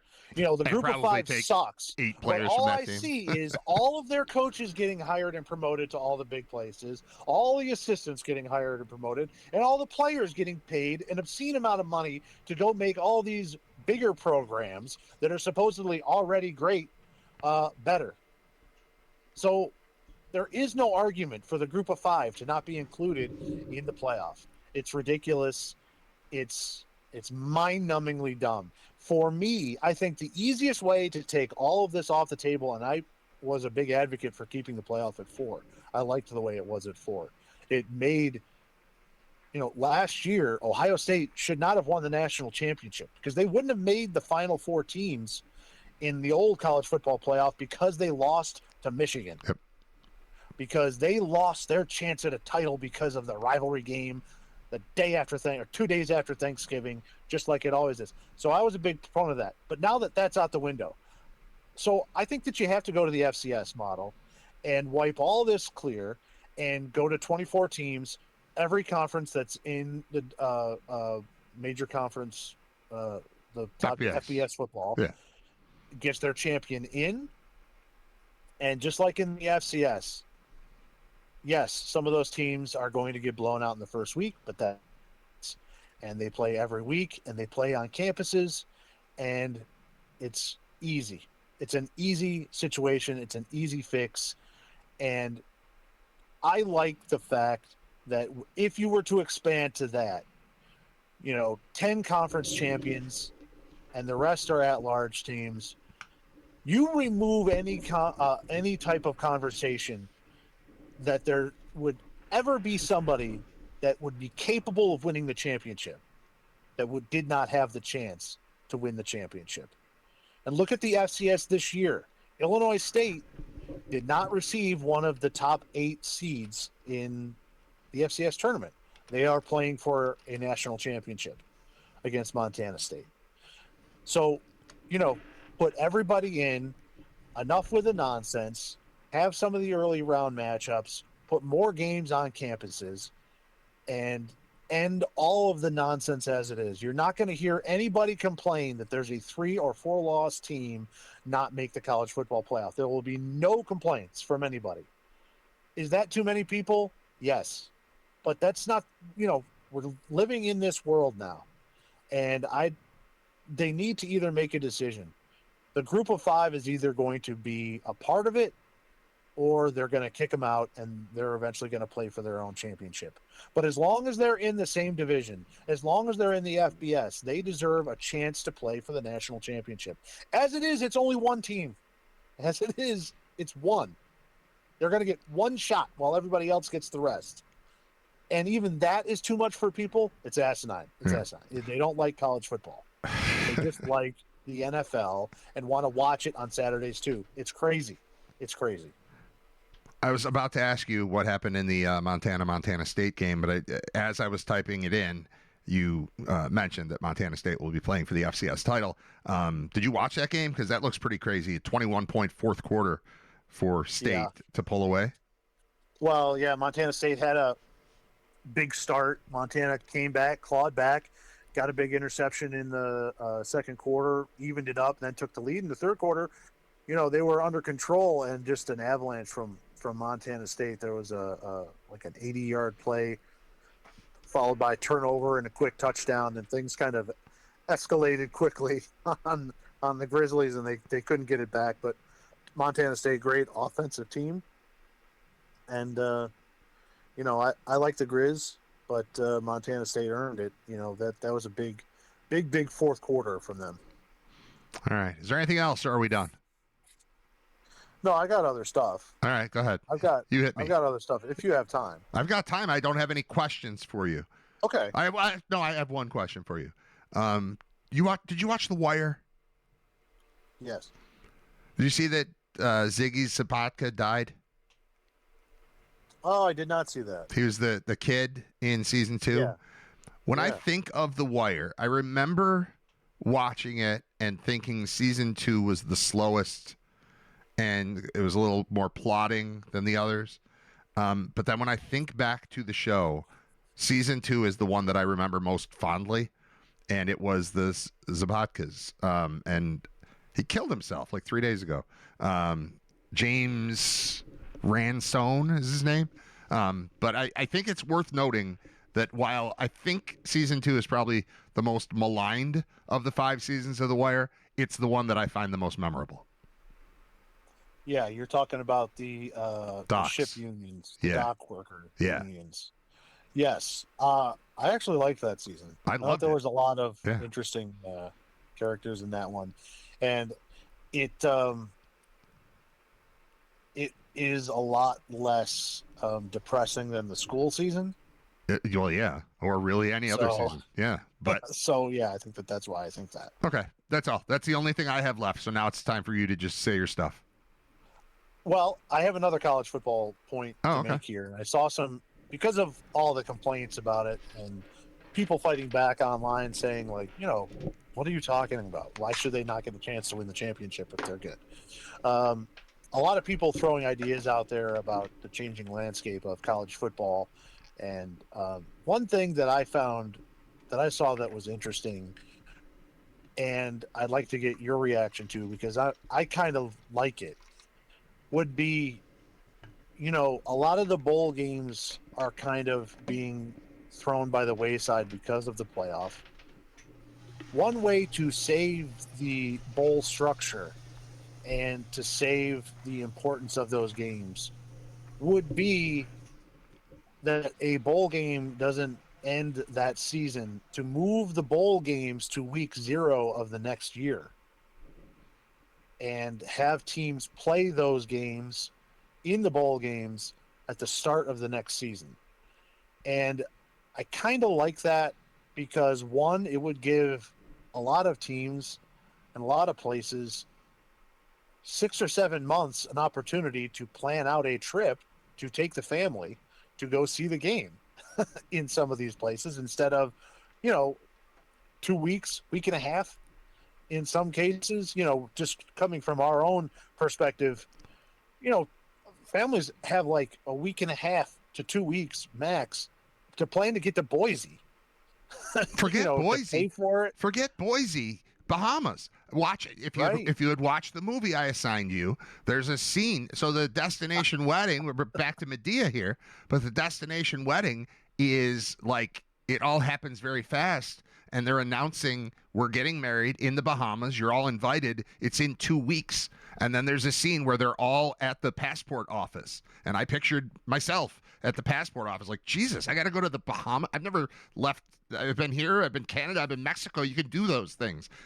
This is like a whole new thing. And you have to deal with that. So, yes, having 2 weeks to get ready for a trip is intense. So, yeah, you'd solve that. There's also a recruiting aspect to it. Like, I know the Bahamas Bowl seems to have just gone away, but if you're trying to recruit, if you earn a spot in the Arizona Bowl, you now have the ability, while sealing the deal on, I guess it would be like transfer portal type of people, but whatever. Like, hey, we're doing this next year. You already get to tell people we're going to, Florida International, and we're going to, we're opening at Michigan, we're opening at Ohio State, but having a trip on the horizon, I think it just helps. Like that's from a planning standpoint, you can also make your roster better in time for that. I like this idea. This is fun.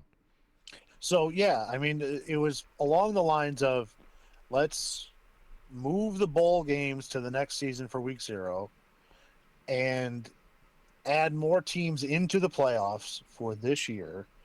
And that kind of, then we move those games on campus instead of having them at neutral site games. Yep. Because I think now, the second year of seeing how exciting it is to have those games on campus and having them in home stadiums, I think I would rather see that than see them play in just some cavernous NFL stadium. You want to talk semis and finals? Fine. Yeah, that's different. But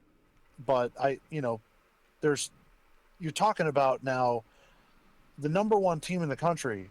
If you're an Indiana Hoosiers fan, let's say you make a run to the championship, you got to go to Pasadena, and then whatever and then Arizona to the Fiesta Bowl for the semis, and then to the championship.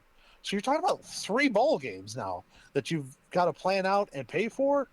It's just, listen, we won. We won every game. We should have them right here. Yeah. They should be in Bloomington. So I like the thought of, with the playoff going into it, there's not as much shine on the Orange Bowl. It's just kind of, they're playing the game in Miami as opposed to it's the Orange Bowl. Completely, yes. And they could keep some of that if they say, hey, next year, these are the 2 teams playing in the Orange Bowl. And that's how you kick off the football season. Instead of ending it that way, ending it as the playoff being the main course at the end of the season. Put more games on campus, and then move those other games back to week 0 so that there is some shine, Sure. so that you can have that. How great would it be in August to have Thursday night? It's the Potato Bowl in August. Yeah. That's the time of the year where this nation is craving football. That's preseason football. That's like, oh my God, give me anything that matters right now on the television. And to have those on there and throw that in there, I think could be a fun way. Now I know that it's not necessarily rewarding the team that earned that bowl game. Yeah. It's all right. It's based off the previous season. Yeah. But so what?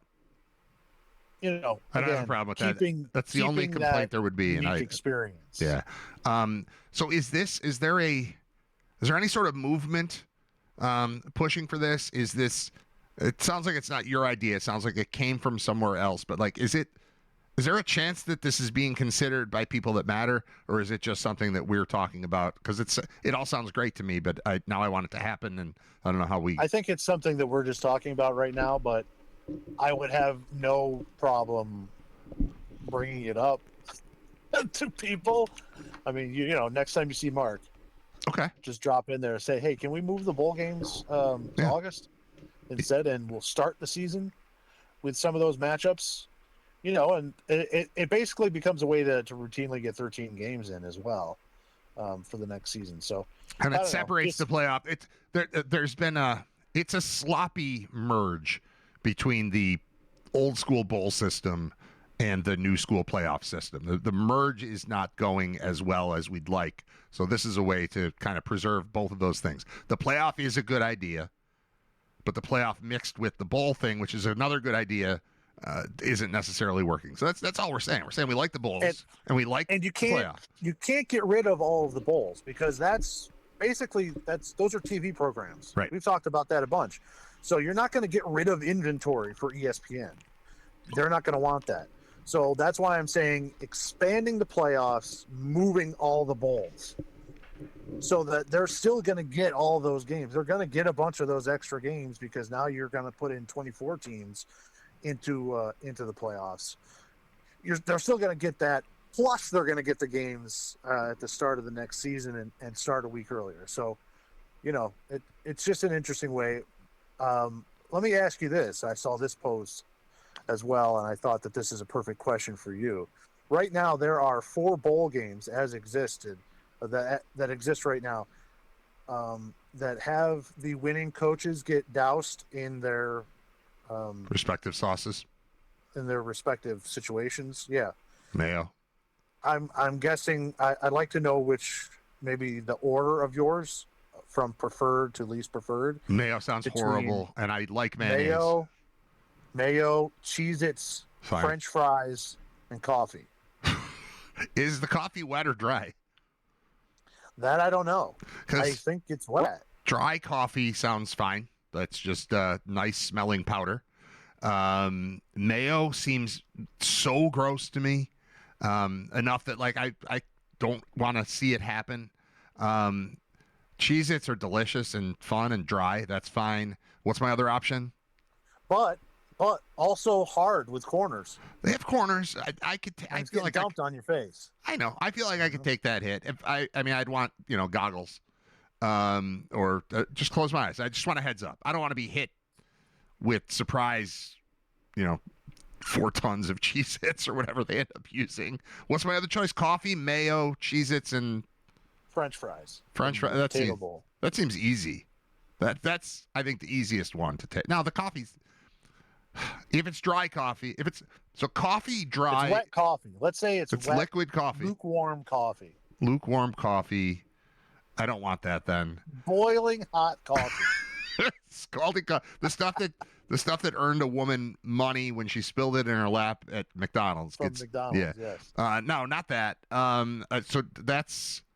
I would take that over mayo, assuming it's not boiling hot. If it's just warm coffee, I would rather warm coffee. Mayo's in last. Cheez-Its and French fries are tied for no problem. No, French fries are easiest, softer. So French fries first, Cheez-Its second, warm coffee third, mayo fourth. If I gave you 24 hours. How many Cheez-Its? Okay. which of those? Let's say that they fill the container, the Gatorade jug, Yeah. full. Okay. Which of those could you finish in 24 hours? A Gatorade jug. This is how you get me. All right. See, this is it. This is how you do it. This is the new trick, Scott. Don't say, Brad, can you do this? Just say, you're doing this. Which do you choose? And then I have to choose. That's a very, very good play on your part. All right. So a Gatorade jug of coffee in 24 hours? No. Mayonnaise? Good God, no. Here's the thing: if I can get you to do the Gatorade jug of coffee in 24 hours, you're gonna be so jacked up. I can get one of these other ones done too. Yeah, just do the mayo. Oh, that's good. I'll do the mayo now. Give me the mayo. No. Right. I think Cheez-Its sound most doable, although I'm already thinking about the dryness of the pistachios and how that bit me. But 24 hours is a lot of hours. I'm thinking French fries is easy. I get sick of fries. I threw out the end of my fries the last like 2 times I've been somewhere. Yeah. I was at Ted's the other day. We had like the fries and rings. That was great. Finished those. No, there's somewhere recently. Oh, I know. I went to one of those hot chicken places. Okay. Do you have an opinion on the Nashville hot chicken in general? Have you had it? No, I've had Dave's hot chicken. Is that basically? Yes. It's probably the same thing. Same thing. Dave's hot chicken. That's where I went. Yeah, it's good. It's fine. It's fine. I don't think they're that. I said hot. You get to choose your spice level. Yeah. And there's like no spice, mild, medium, hot, extra hot, and suicidal or whatever they call it. I went with hot because I figured I'm going to Dave's hot chicken. I should get hot. Get hot chicken. Yeah, I should get hot chicken. I don't think I like it. It's too hot? No, just the flavor is. It's wrong. Like, well, I it's think like overly salty or something. Yeah, I think you're coming from the perspective that it's a dry rub, and you're probably used to a sauce giving you that flavor. Well, I knew what I was getting. No, I know. I'm just saying your palate. Yeah, I think I just don't like the taste of it. I do dry rub things. I make my own dry rub things. I'm a barbecue master. No, listen, I know you dry rub. Yeah, hell yeah. But I big dry rub guy. I'm a big sauce guy. I like flavors. I like mixing flavors. I like contrast in my food. And I just there's something about the taste of that Nashville hot thing. Like, buffalo sauce is a thing, and I know I'm from Buffalo, so it's a little different, but like I get why the world has said this buffalo flavor is awesome. I get that. I don't think that the Nashville hot flavor deserves to be in the same conversation. And these places are popping up, and that is a thing. You go to Nashville hot chicken places and Buffalo hot something, yes. Nashville hot, I think I don't like the taste. I ate it. I didn't finish the fries. But I ate it, and it was okay. But it's just like, I don't know, man. Like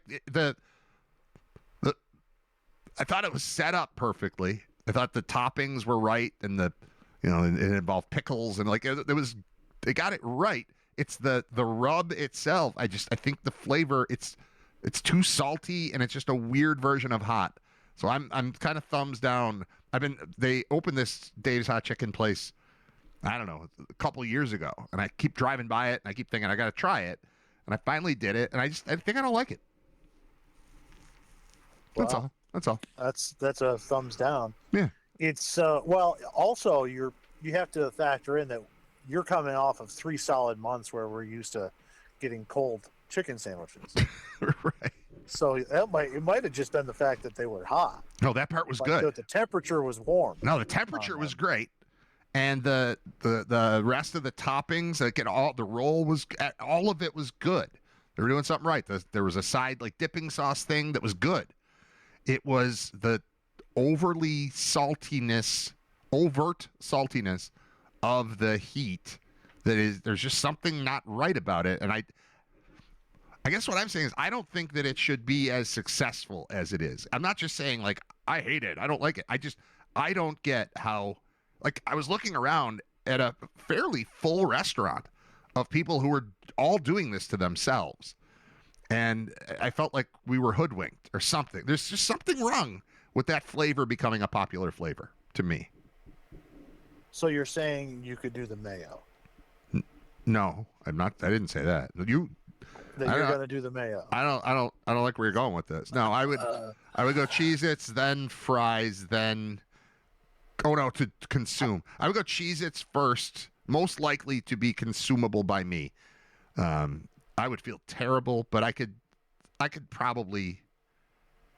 I'd give myself. I'm not going to say I could do it. I would give myself the best shot of accomplishing the Gatorade bucket full of Cheez-Its over coffee, mayo, or I keep forgetting one of them. French fries. French fries. Yeah, French fries too thick. I wouldn't finish. I think Cheez-Its are the way to go. All right. That's fair. I don't try want to to organize this. No. No, you can. I'm telling you, I think you nailed the approach. You nailed the approach, but I'm not agreeing to this. But that's the right way to come at me. It's not a will you or can you. It's, hey, which one do you think you'd be better at? And then you got to push after the fact. But there's no part of me signing up for a Gatorade bucket full of Cheez-Its on any road trip whatsoever. If you could, if the regular supermarket size, like a Hellman's. A jar of Hellman's, yeah. Yeah, like a regular jar of Hellman's. Let's just say someone gave you 24 hours. Could you do it? A regular jar of mayonnaise? Yeah. The one that lasts about 6 months at regular pace? Could I? You can put it on stuff, yeah. You can dip stuff in it. It's just got to be gone in 24.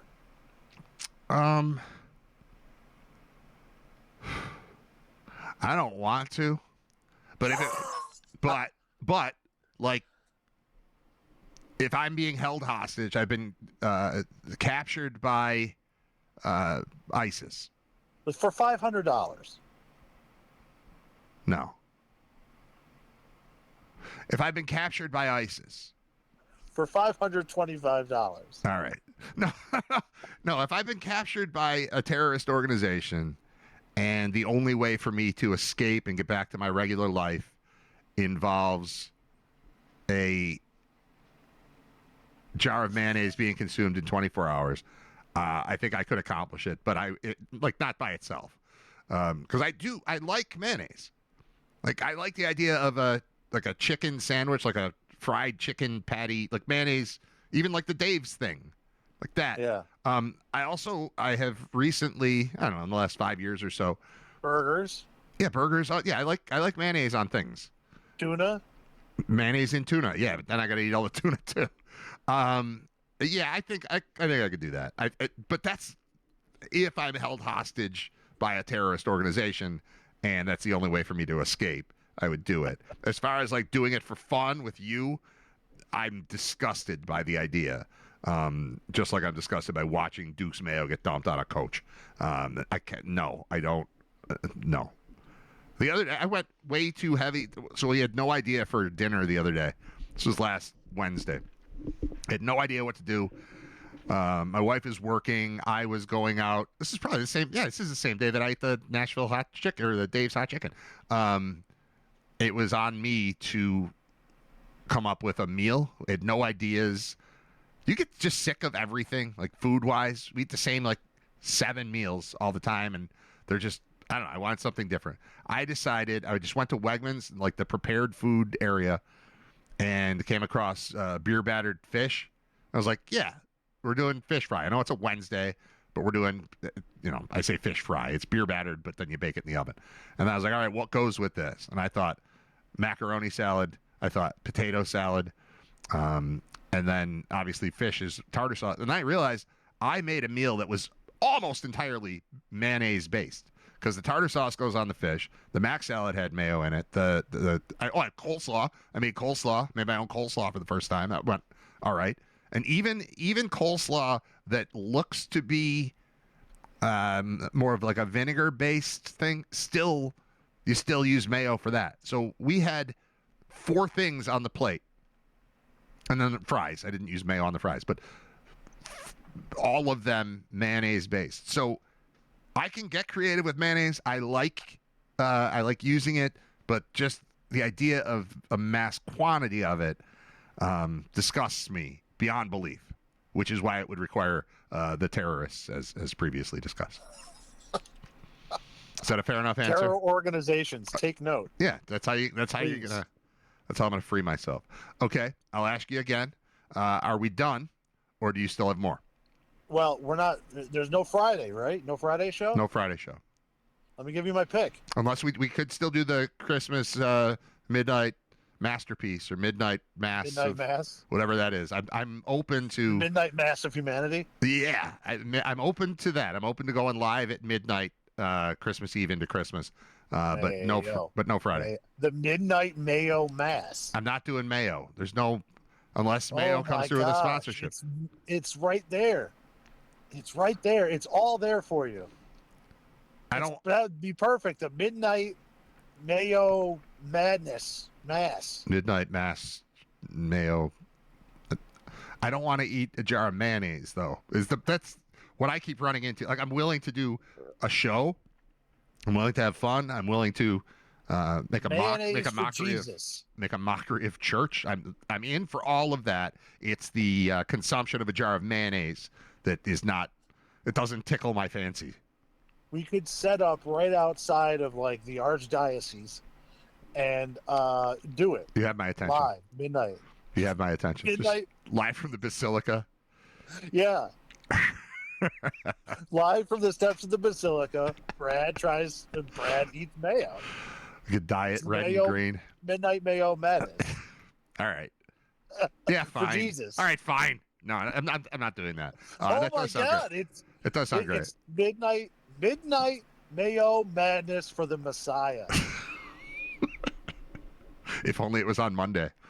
Christmas spectacular. All right, I'll think about it. So let me give you my pick then. All right. The game is today. It's at 2:00. It's in Boise, Idaho, on the turf. Oh. It is the famous Idaho Potato Bowl. We've been there. We love it there. God bless Boise. It's a great town. I'm going to take Washington State plus 1.5 against Utah State. The Cougars have kind of kept their team together. They've lost their head coach. He's going to Iowa State, but they still have both coordinators, and most of the players that have kind of hinted that they're going into the portal have also said they're probably going to play in this game. And Utah State has been shaky run defense-wise. I think the Cougars, who opened up as favorites in this game, it's been a bit of an overreaction by Vegas to them losing their head coach. I think Washington State, who has played, they are 6-6 on the year, but they have played good teams down to the wire. They took Ole Miss down to the wire. They led most of the time in their game at Oxford and lost by a field goal. They played and lost a one-possession game to Virginia. So Washington State has played well all year, just had some hard luck losses.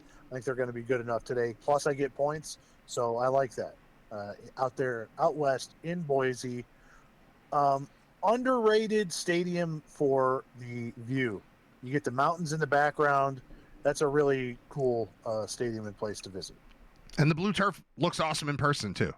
And much better than gray. Yeah, that's horrible. I hate the gray.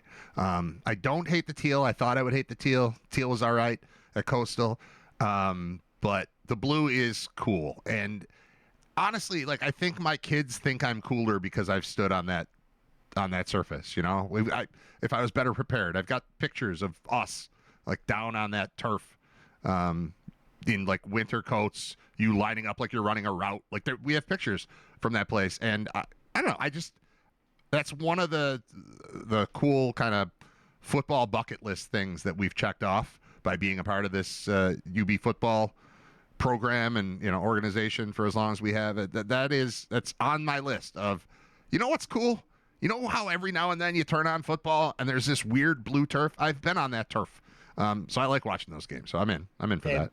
And we have a great photo of the two of us in coats and winter hats, drinking beer with the live San Jose State or San Diego State. the San Diego State Aztec mascot guy, who was just a guy. There is no costume. He's shirtless in the snow. Yes. And it's the two of us with him. Oh man! All right, what year did we go there? Talk 13. about a dry rub. What year did we go there? Was that 13? That was the Khalil. Yeah. Khalil Mack, Brandon Oliver. All right, let me see. Let me just check real quick in my somewhat organized part of my photos here. That would have been in December of 13.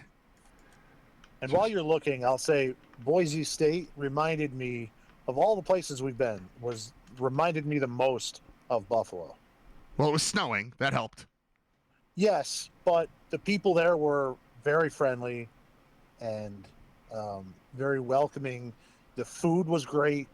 There were good restaurants. It was still a hockey town, and they've got it's a smaller place, smaller barn, smaller arena. But they came out, although dollar beer night will drive the crowds. It just very much felt a lot like Buffalo, of all the places we've been. All right, I don't have the picture of the I don't have the picture of the Aztec. I've got a picture of our gear that I still think I have. It was the New York era. There's you lined up as a receiver. All right, let me see if I can. This is going to be because I don't have my other monitor. All right, I'm going to try to pop this up. I know this is dull if you're only listening, but if you're watching, it's about to become spectacular because you're going to see. I have individual pictures of each of us, none of us together. I've got the office that we were working out of that day, which I believe it almost looks like an Ohio type of thing. Maybe not. All right, let me see if I can make this work. I have to create a new. Oh, I know how to do it. Reaction full screen. Oh, but that screen doesn't work anymore, so now I have to change this setting. I think I can do this. All right, properties. It's tough to do live. Photos. 951. Yeah. Okay. Okay to that. And then I'm going to turn this to here. And now on the screen, instead of Scott, you see a picture of the blue turf. And where did the other thing go? This is so dull. It's got to be terrible for you right now, isn't it? Isn't this awful? This is awful. Yeah. This is just terrible. This is a terrible moment. All right, let's see if I pop what's that getting open. me through is thinking about Christmas with Mayo, with you and Mayo. All right, or the Messiah. No, we're not doing that.